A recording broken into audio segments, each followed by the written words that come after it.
Bonjour mes amis, que Dieu vous bénisse tous, que le Saint-Esprit vienne assumer le contrôle de la vie de vous tous qui nous regardez, vous qui voulez servir Dieu, qui voulez sanctifier le nom du Seigneur Jésus-Christ, vous qui voulez faire la volonté de Dieu, vous qui craignez Dieu, qui craignez le Seigneur. Que le Saint-Esprit vienne vous guider, vienne couronner vos vies de grâce, de miséricorde, de paix, de vie.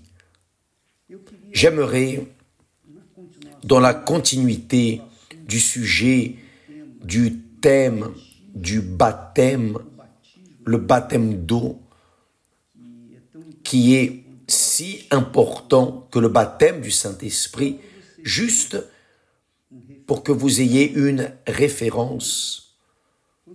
Lorsque Dieu, à travers Moïse, a délivré Israël de l'esclavage de l'Égypte, le peuple d'Israël est sorti de l'esclavage, du péché. Il a laissé, disons théoriquement, le péché en arrière.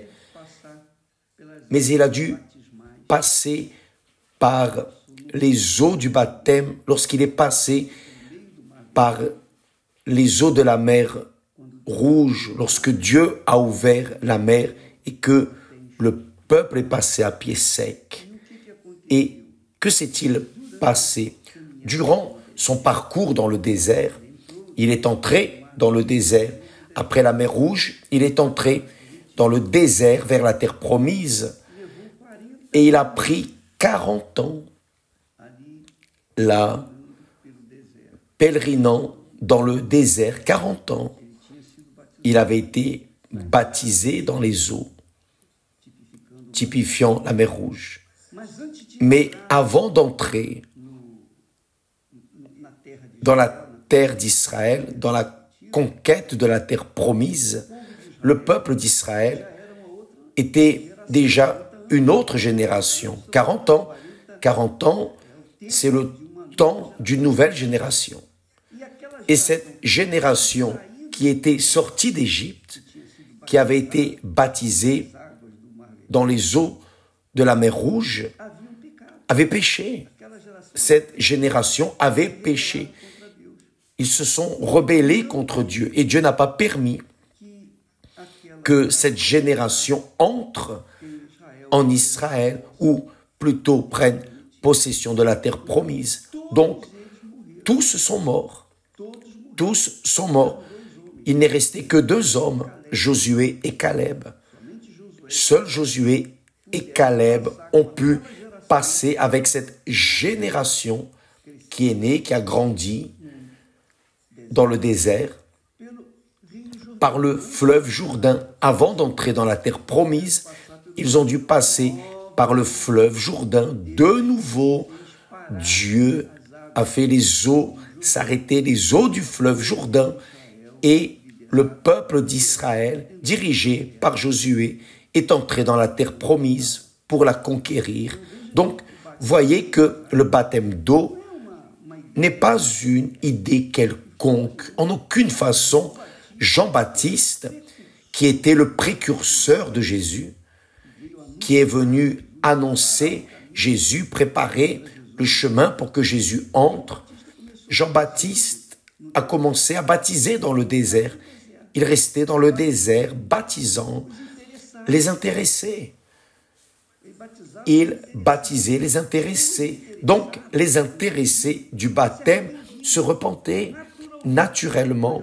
Non, je vais me baptiser parce que j'ai besoin du baptême. Je ne peux pas continuer à vivre dans le péché. Je dois mourir pour le péché. Je dois être enseveli pour le péché. Enseveli du péché. Pour que le péché ne vienne pas demeurer en moi. Donc, Jean-Baptiste baptisait. Et quand le peuple venait jusqu'à Jean-Baptiste, il disait « Repentez-vous ». C'est le premier mot que Jean-Baptiste a dit au peuple intéressé à être baptisé dans les eaux. Repentez-vous, repentez-vous et que chacun soit baptisé. Mais le baptême d'eau exige la repentance. C'est ce qui est important. Parce que si la personne ne se repent pas de ses péchés, faites attention. La repentance n'est pas une émotion, n'est pas un remords. La repentance n'est pas tout simplement tourner le dos au péché, à la vie erronée que l'on commet. Donc, nous allons avoir le baptême d'eau ce dimanche, le grand baptême, dans toutes les églises universelles. Et évidemment, qui est intéressé à avoir une communion avec Dieu et recevoir le baptême du Saint-Esprit, parce que s'il n'y a pas de repentance pour le baptême d'eau, comment y aura-t-il la repentance pour recevoir le baptême du Saint-Esprit, n'est-ce pas vrai? Donc, beaucoup de personnes veulent recevoir le Saint-Esprit, mais ne veulent pas s'engager avec Jésus. C'est la réalité. Jésus a dit, celui qui croira et qui sera baptisé, en d'autres mots, celui qui croit et se repentira véritablement sera sauvé. Donc, la personne doit se repentir pour s'engager avec le Seigneur Jésus, non avec l'Église. Le baptême d'eau n'est pas une cérémonie à laquelle la personne participe pour devenir membre de l'Église. Non, le baptême d'eau est une cérémonie pour que la personne devienne membre du corps du Seigneur Jésus, qui est l'Église spirituelle, l'Église invisible, qui est l'Église dont la tête est le Seigneur Jésus. Donc, mes amis, si vous avez un intérêt à avoir une communion avec Dieu, vous avez un intérêt à être sauvé, sauver votre âme, vous devez suivre les pas dont Jésus parle. D'abord, il a dit, allez dans le monde entier et annoncer l'évangile. Qui croira dans l'évangile et sera baptisé, c'est-à-dire, il ne suffit pas de croire dans l'évangile, il faut être baptisé, il faut s'engager. C'est la même chose. Vous aimez une personne, mais s'il n'y a pas un engagement de cette personne envers vous et de vous envers elle, alors cet amour sera inutile, futile, car le véritable amour mène les personnes à un mariage, à devenir une seule personne, une seule chair, un seul corps avec la personne aimée. C'est ce que j'ai appris, c'est ce que j'ai mis en pratique. Il y a 52 ans, c'est un acte de foi, un acte où nous voulons réellement cette personne. Donc, la personne doit prouver à l'autre qu'elle l'aime. Ah, je vais te prouver que je t'aime. Je vais tout laisser. Je vais laisser mes parents, ma vie de ce monde. Je vais laisser mes amis, ma vie de célibataire. Et je vais m'engager avec toi pour le reste de ma vie. Tu vas être ma vie. Tu vas faire partie de moi. Nous deux, nous serons un seul corps. Ça, c'est le baptême. Le mariage, c'était pas seulement monter sur l'autel avec la belle robe. Non, le mariage, ce n'est pas une cérémonie de fête pour que tous viennent célébrer. Non, le mariage, évidemment, c'est une fête. La fête se produit simplement parce que la personne est en train de confesser une foi, un amour véritable. J'ai j'ai finalement rencontré la personne que je cherchais tellement, qui viendrait faire partie de ma vie. On va fêter, on va commémorer, célébrer. C'est comme la drachme perdue. Lorsqu'elle a été trouvée, qu'est-il arrivé? La dame a appelé les voisins et a dit, on va célébrer car j'ai retrouvé la drachme perdue. Donc il y a une fête. Quand le fils perdu est revenu, le père a fait une fête parce que le fils est revenu. Ce n'était pas une fête simplement, mais c'est parce que l'enfant qui était mort est ressuscité. Ainsi, le mariage, c'est un compromis sérieux, très sérieux. Le mariage, c'est l'institution physique la plus importante sur la face de la terre. C'est la cérémonie. Le mariage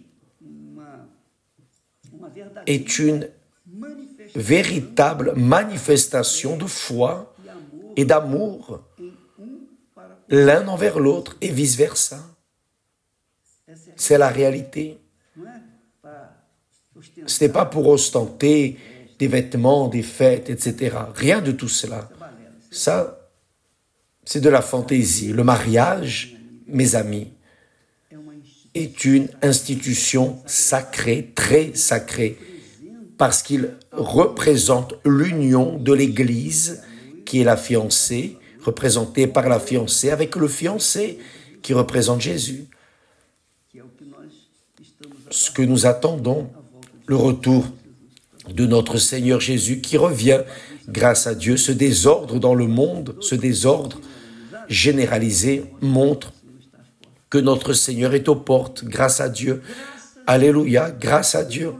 Je suis fou pour que cela se produise. J'attends avec anxiété, nous, de l'Église universelle, du royaume de Dieu, nous attendons le retour de notre Seigneur Jésus avec toute la force, une sainte anxiété. Ça n'existe pas, une sainte anxiété, mais si on peut parler comme ça, vous comprenez ce que je veux dire. Donc, le mariage, c'est le baptême. Parce que vous laissez la vieille vie, la vie de célibataire pour vous marier au Seigneur Jésus. Donc, lorsque vous irez dimanche pour être baptisé, allez avec cette conscience, allez avec repentance. Qu'est-ce que la repentance? La repentance, ce n'est pas une émotion, ce n'est pas un sentiment, ce n'est pas un remords. Non, la repentance, c'est le suivant. Je vois mon péché, j'ai conscience de mon péché. Très bien, j'ai conscience de mon péché, alors je vais le laisser. Jésus a dit laissez, repentez-vous, laissez le péché. Donc repentez-vous, faites un demi-tour de 180 degrés, c'est-à-dire au lieu de continuer à suivre dans la direction du nord, allez au sud. Ou si vous continuez dans le péché vers le sud, faites un demi-tour, allez vers le nord. C'est ainsi. Vous faites un demi-tour de vie complètement. Vous mourrez pour le monde. Vous mourrez pour le monde. Et vous commencez à vivre pour notre Seigneur Jésus. Donc, le baptême d'eau représente le mariage de la personne avec Dieu, car elle meurt pour le péché et commence à vivre pour le royaume de Dieu, pour notre Seigneur Jésus-Christ. Elle est assemblée à l'Église du Seigneur Jésus, qui est spirituelle, dont la tête est le Seigneur Jésus. Avez-vous compris, mes chers amis? Donc, ça n'a rien à voir avec le sentiment. La repentance, c'est laisser le péché, laisser ce qui est erroné, ne plus faire ce que vous faisiez. Et cela est une décision. Ce n'est pas un sentiment. C'est une décision personnelle. Ça n'a rien à voir. Quelqu'un met le couteau sous la gorge pour dire « oh, tu dois le faire ». Non, c'est quelque chose qui vient de l'intime de la personne. C'est elle qui veut cela. Elle désire cela. Elle veut se marier avec Jésus, grâce à Dieu. Que Dieu vous bénisse tous et à demain au nom du Seigneur Jésus. Amen.